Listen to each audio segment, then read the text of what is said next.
Re-Zero, Arc 7, Chapter 105, Bastions in Chaos, Part 2. Pressing his fists to the ground, he stood up by overexerting his shaking knees. The force of the heavy blows reverberated to his very core, and his internal organs screamed as if they had been scrambled. Lacerations and bruises could be reliably healed by simply sucking up the power of the earth via the souls. However, the unfamiliar techniques used by his opponent overcame such rough protection. The enemy was one of the strongest in the Empire, with an abhorrent attitude and a loathsome nature. His techniques, perfected through training beyond human knowledge, toyed mercilessly with the foolhardy Garfield. However, there was no reason to cower due to lack of experience or age. Garfield, who was incapable of anything dexterous, simply required victory. He was unable to choose any other answer, and above all, as if I could you stay cowerin' next to ya. Gritting his teeth, Garfield looked up and let out a guttural groan from his throat. His gaze remained fixed directly in front of him, while his attention was not on his unquestionable enemy, but the man standing beside him, his personal enemy. Oh dear. Your unrelenting spirit is a virtue, but isn't it more reasonable in this situation to direct it at the old man over there, rather than at me? Garfield, it's the shelved Kagrakan. You're the one blabbin' nonsense. Ya did it long before I did. That was about a year and a half ago now.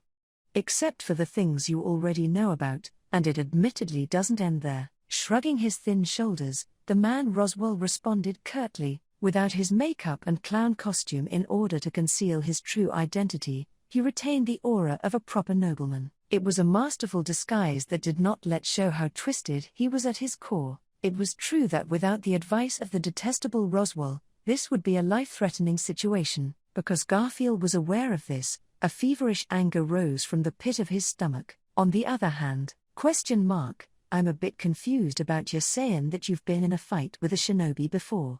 This was muttered by an old man of small stature who could easily have been mistaken for a dwarf. Waving the sleeve of his right arm that was missing below the wrist, and with an expression that made him look like a good-natured old man, it was completely unfathomable how terrifying this old man actually was. Garfield was painfully aware that it was also part of the shinobi's techniques. Everything about him, his gestures, words, actions, and even his feeble appearance were tools to bring nothing but death to his opponents. Shinobi utilized their entire being as a deadly weapon to finish off their targets. As the chieftain of the shinobi, this old man was staring at Garfield and the other man, or rather, at Roswell. He was not accusing him for rudely intruding into a one-on-one fight, but he was concerned about something else, that he had fought a shinobi before, and the boastfulness of his statement. The basic rule of fight in a shinobi is lose your life. In the case of the shinobi getting killed in the attempt, the village gets notified and the next one is dispatched until the opponent dies. So how are you still alive? Roswell, it's a little complicated in that regard. Apparently, the shinobi I encountered also had their own circumstances. I don't know if that's the right word, but they were runaways. Runaway shinobi, Olbart whispered, stroking his long white eyebrows with his fingers. Garfield did not understand the words that Roswell uttered. The existence of shinobi was merely a slightly credible rumor to begin with, but even then the existence of their role was dubious. Naturally, no one knew the actual reality of it. He had never even heard of the term runaway shinobi before. Olbart, shinobi who've escaped from the village, and couldn't have done so for quite a while. However, instead of denying the unfamiliar words, Olbart was nothing but outspoken about their content. It sounded as if he was aware of the situation concerning the village and those shinobi, as well as everything else probably being true. He grasped what was in his hands, not out of obligation, but as a way of life. That was the secret of success in the life of the shinobi named Olbart Dunkelken. Roswell, I don't know how long a while is for you, but it may be outside that range. At any rate, I met those shinobi almost 40 years ago. Olbart, huh? With a shrug of his shoulders, the vicious old man, Olbart, questioned Roswell's response. The same question arose in Garfield.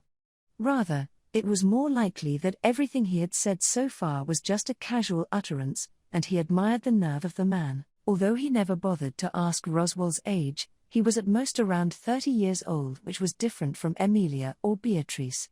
He was not even born 40 years ago, and with this ridiculous, last-minute prank against Olbart, Shazuk and Rizo, right?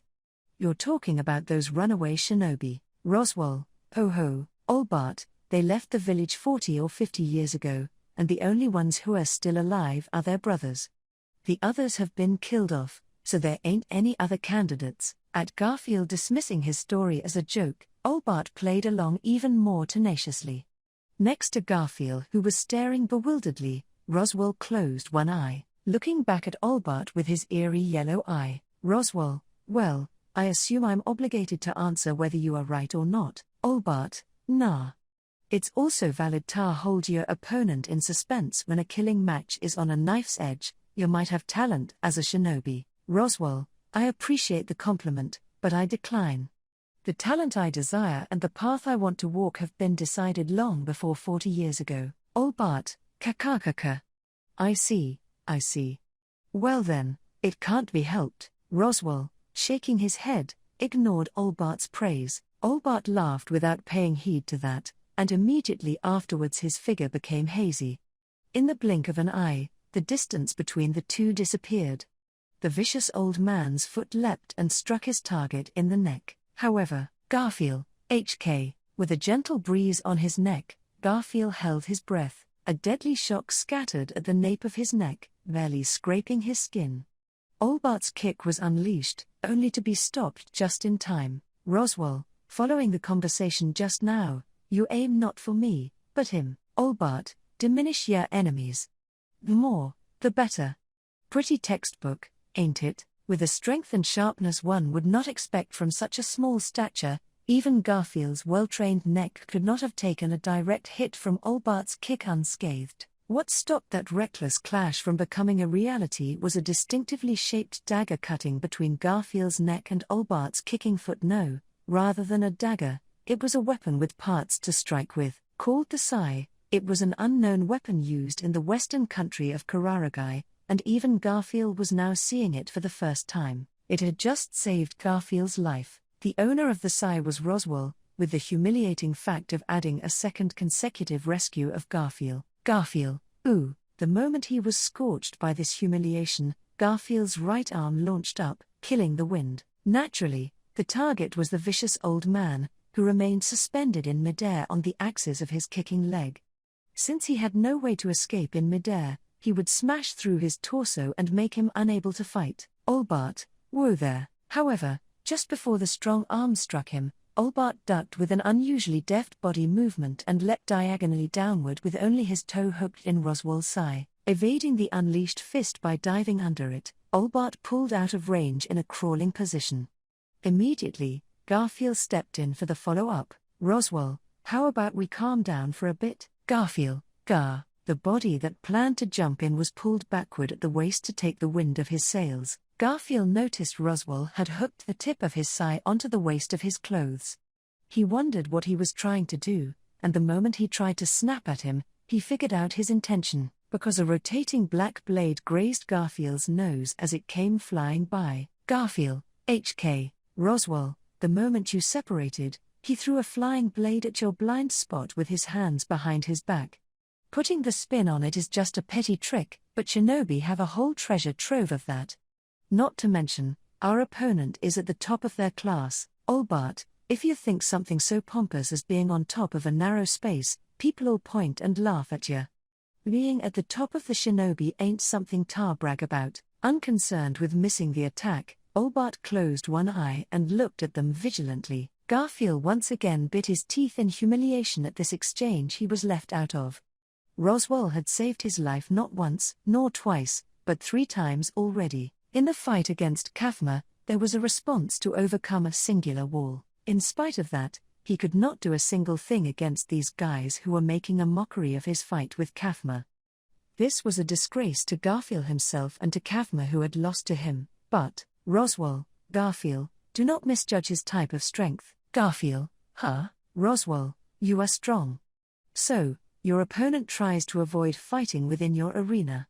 Once you see through his wiles, most of the weakness you harbor should disappear. Roswell pulled out another sigh as he said this to Garfield, who was clenching his fist. With short strike weapons in both hands, Roswell was no longer the head magician of the court that Garfield knew, but rather he was trying to maintain the appearance of a mere warrior. There was a moment of confusion, but after a pause Garfield understood his intention. Roswell had to abide by the restriction of not being able to use magic in this situation. If Roswell were to use magic, his true identity could be revealed. If that happened, this civil war within the Empire could unfold into a war between the Kingdom and the Empire. Thus, Roswell, all I can do is provide cover. You are the key to this battle against this Imperial General First Class, Garfield. Garfield, Roswell, it's true that we have bad chemistry. You are straightforward and honest, after all. That being the case, I will find a workaround for the deficiency that creates. So, I have, Garfield, a nasty personality. Roswell smiled wryly at Garfield, receiving these twisted words out of Garfield's mouth. Roswell, yes, I have a nasty personality. Quite reliable, isn't it? Garfield, ha. Quit talkin'. With this response to the winking Roswell, Garfield wiped his mouth with the back of his hand. He wiped the blood off that was still flowing from the earlier beatings and exhaled deeply. From the rumbling sky came the feeling of scorching heat and extreme cold, each no less threatening than the other. Just the thought of these tingling sensations being directed at my comrades is enough to numb my entire body. However, Garfield, only for now. If I don't focus on the enemy in front of me, there won't be a next time or one after that. Olbart, now that it's 2 against 1, it's getting annoying. Garfield took a deep breath, and Olbart sighed at the situation. And at the old man's words, Garfield frowned with an "Oh, what's so strange about it? It may be annoying, but it's been 2 against 1 since Roswell showed up. Garfield, you just have 2 opponents, so there's no point in complaining about it being 2 against 1. In response to Garfield's suspicion, Olbart bent his neck. The vicious old man grabbed his long white eyebrows. Olbart, it's only 2 against 1 if 2 people are cooperating. What was just a couple of cheeky young'uns until now has started being annoying. Garfield, then, how about you surrender, since you're at a disadvantage? Olbart, kakakaka. Both fleeing from the enemy and abandoning the battle are the worst kind of disgrace, worse than a dog's death. In addition, well, Garfield, in addition, Olbart flicked a plucked white eyebrow with his finger and bared his teeth. Contrary to his smile, the small old man overflowed with a tremendous amount of fighting spirit. Olbart, pitting 2 against 1 ain't a reason to give up, for me. Instantly, the old man's smile faded and his figure disappeared from view again. Not only left and right, but in the case of the vicious old man, the sky and underground were also options. Garfield's nerves were on edge at the prospect of those possibilities. Roswell, the inseam. At the prompting of an audible voice, Garfield pulled back halfway. A moment later, his eyes met those of the vicious old man who rose up from under the earth. Garfield, oh, ah. A full-body blow was swung down while Olbart jumped up to his knees. Garfield's fist slammed into the old man's knees, which were like withered branches. Shockwaves rippled through the ground, causing it to crack and spread terrific destruction. With that first direct hit, a deadly battle in the truest sense with the shinobi had begun. The hero arriving late, although there was something fateful about it, Subaru did not like that. Strictly speaking, it was correct to say that he had been transported to another world, and in the process of experiencing various events in this world, he came to think, don't screw with me, Subaru. If this were a game, a manga, or within a story, it might be fine. Events in a fictional world needed such developments to liven things up. However, for Subaru, who actually lived within this turbulent world, the sooner a hero, heroic figure, or person with abilities beyond human understanding appeared on the scene to resolve the conflict, the better. It is best to have the hero show up as quickly as possible, and swiftly pull out the root of the problem. If people said that it was not interesting from a narrative point of view because it was not about the story, that would be fine. One could discuss whether this was fun or not, only when they had the presence of mind to do so. Subaru, and yet it's pathetic that we're the last to arrive. Swaying on the back of a vivid cherry gale-wind horse, Subaru looked to the front in regret. This battle all around the imperial capital would decide the fate of the empire. It was hard to say who to complain to, but for now, Subaru burned with rage at his own blockheadedness. Even though he thought about how much he hated it, he ended up the same as a hero who arrived late. After all, Subaru, isn't this exactly like those heroes with a tendency for being late, being the ones most eager to achieve the best possible outcome in a fight? The reason why late-arriving heroes put in so much work was surely because the heroes themselves were extremely regretful for being late. The hero was painfully aware that his friends, the people he had to protect, or someone he did not want to lose, had been through hard and painful times in the meanwhile. That was why, for the first time, Subaru learned the basis for the hero's struggles that followed from not being able to make it to the battlefield in time from the beginning. That they had blamed themselves, too. Subaru, let's do this, Beatrice, El Shamak. With this understanding, the shadow magic of the little girl clinging onto Subaru's chest was unleashed. Black clouds appeared out of thin air, one after another, and shrouded the heads of the lined-up Imperial soldiers. Depriving people of their vision to diminish their fighting strength was not the case here. The soldiers with these shrouded heads were not being robbed of their sight, but rather, of their fighting strength itself. Pleiades Battalion, Ra. The line of Imperial soldiers with shrouded heads being frozen in place had been crushed by the first attack of the Pleiades Battalion, which came rushing in with their outlandish fighting style, rendering them powerless in order to take away their weapons and armor, as well as break any of their limbs to leave them behind, had been the general tactic of the battalion, reflecting the fighting style and intentions of their boss, Subaru. It was not like he was hell-bent on not killing anyone. Still, he chose a method that would result in as few human deaths as possible.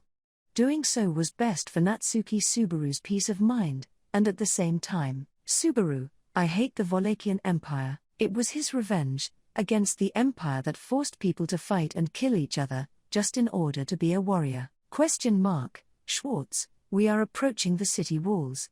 We need to decide whether to continue into the Imperial City or to head to the other bastions to provide support. Shaking the ground, Gustave Morello rampaged with his extraordinarily huge visage. Appointed as the governor of the Gladiator Island and the indispensable brain of the Pleiades Battalion, he wielded his four thick, strong arms and displayed tremendous combat power, keeping the approaching Imperial soldiers at bay. While Gustave's powerful arms struck soldiers and effortlessly sent them flying over his head, Subaru saw the walls approaching the fourth bastion of the star-shaped wall that surrounded the city. Conquering each bastion was the condition for gaining the upper hand in this siege. Subaru, what do you think, Gustave-san? How are we supposed to attack? Gustave, I am in no position to decide that. I shall just present the possible advantages and disadvantages. If we enter the Imperial City and reach the Crystal Palace, we can accelerate the conclusion of the battle. If we go to the other bastions to provide support, we can reduce the casualties on both sides with the help of our main force. That is all. Subaru, how troubling. How troubling, but, while Gustave was dependable in keeping his cool even in the midst of a fight, Subaru hated his personality, since it never helped him make decisions in these situations. Yet, presenting the possibilities never forced one to choose. As Gustave continued to maintain the line, the Pleiades Battalion remained united without falling apart. If there was one more reason for Gustave's attitude, and the unity of the squadron, Subaru, Gustave-san. Take Hyan and half of the flag bearers to support the other battles. Whites. Take the other half and hold this position. I'll leave it to you. As Subaru had been entrusted with making the decisions on the spot, he had to exercise it properly. Gustave, I acknowledge my position. Hyan, I'm on it, bro. We're all in this boat together. Whites, of course we're in the same boat. Lizard. Since it's your request, I'm gonna listen. Hearing Subaru's decision, everyone who had been called upon replied, one after the other. He had made the extravagant decision to take both of the options presented by Gustave. Even so, that would have to be done by dividing the forces to each battlefield. But, Subaru, if it's us then we can do it. One could easily see how the enthusiasm of the members of the squadron heightened further at Subaru's declaration, and that was precisely why they were comrades who he fought together with from that hellish island, before making their way over here. Idra, Schwartz, what should we do? Subaru, it's a no-brainer. We're going to make a grand entry across the wall. Idra questioned him, as he held the reins of the Galewind horse, galloping along with Subaru. Subaru answered the obvious question cheerfully, as he pointed to the ramparts in front of him. Then, with his eyes fixed on the imposing wall, he opened his mouth and said, Subaru, destroy it, Tanza. I'm counting on you, ? Schwartz summer sure is slick. Receiving Subaru's shout of encouragement, a small shadow agilely jumped out directly from his side, lifting the hem of her kimono, and kicking off the ground in a dash as she headed to the ramparts, came Tanza. She was an indispensable member of the Pleiades squadron, having come to work with Subaru through a strange quirk of fate, simply being she was the strongest attacker in the Pleiades squadron. Tanza, flying like a bullet, Tanza spun in midair, followed by the getter she wore on her feet piercing the ramparts. One beat later, the robust rampart was shattered and Tanza's figure penetrated beyond it.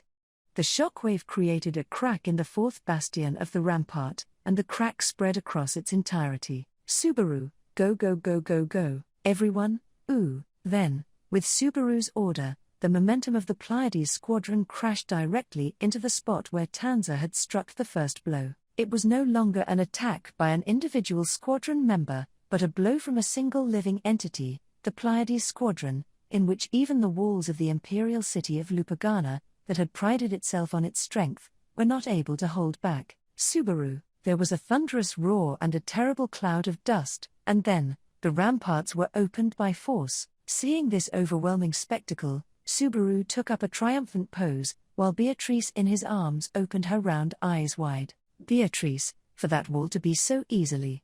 That's too absurd, I suppose. Tanza, that's the Pleiades squadron for you. Tanza descended from the dust in answer to Beatrice's horrified muttering. Dusting off her kimono, she was the sort of girl whose facial expression barely stirred. However, on this occasion she seemed to be just a little proud of herself. Even though she did not show much camaraderie, she was conscious that she was a member of the Pleiades squadron.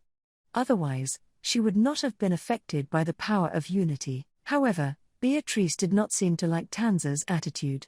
Beatrice, you have a cocky expression in fact. Tanza, call me cocky, but I was born with this face. Beatrice, facial expressions are different, I suppose. They can be changed, in fact. Louis, you. Looking down at the clearly aloof Tanza, Beatrice, who was on horseback, went flush in the face. Then, as if taking Beatrice's side, Louis, who had been clinging to Subaru's back, also began to make a fuss. Subaru shouted, wait, calm down. To the frenzied girls, Subaru, don't fight. We are a team. Comrades. One unit. Beatrice, Tanza, understood. Schwartz summer. Beatrice, grrrr, I suppose. Beatrice cocked her head in confusion at the unfamiliar echo while Tanza bowed at it with familiarity. Knowledge of Gladiator Island was the difference between those reactions, but Subaru's lips curved as the atmosphere seemed to become more and more like a spark for Beatrice's anger. However, rather than Subaru moving to mediate there, ? Damn you, prepare yourself. Subaru, a lone Imperial soldier, creeping up amidst the dust created by the collapsed walls, raised his sword and aimed it at Subaru on horseback. Even if it was hard to believe, Subaru was clearly the leader of this group to this enemy soldier facing him.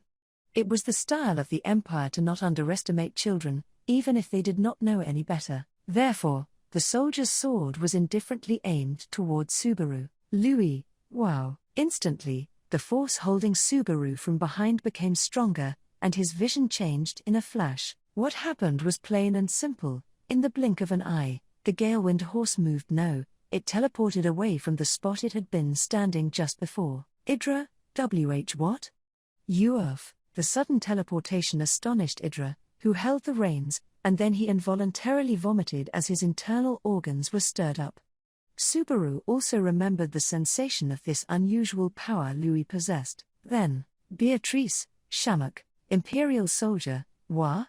Kua. The short chanting of Beatrice clouded the senses of the Imperial soldier, and Tanza's fluid kick splendidly mowed down the legs of the stunned Imperial soldier, knocking them out flat to the ground. After this momentary display of teamwork, the two who achieved it exchanged glances from on and off the horse. Tanza, excellent work. Beatrice, you too, your movement wasn't bad, in fact. Thus, the tense atmosphere that had prevailed earlier completely changed, as they acknowledged each other. Subaru, well, it's good to see little girls warming up to each other.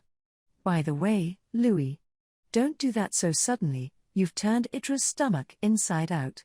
Even though it helped a lot. Louis, Subaru, good answer. Idra, take a deep breath. This might be the first and last time that happens. Idra, I'll try my best. With the power of Louis' teleport, at least one unforeseen accident had been averted. If push came to shove, Subaru would not hesitate to make use of it, no matter how much Idra was about to throw up. Subaru, not like I could handle 2 or 3 in a row to begin with. Gustav-san. Hyan. Whites, at the call of the reinvigorated Subaru, the faces in front of the collapsed wall looked back at him. One by one, they looked into the eyes of that familiar face with a firm gaze. Subaru, I'm counting on all of you. Gustav, my job is to fulfill my duties. You should do the same. Whites, let's get it.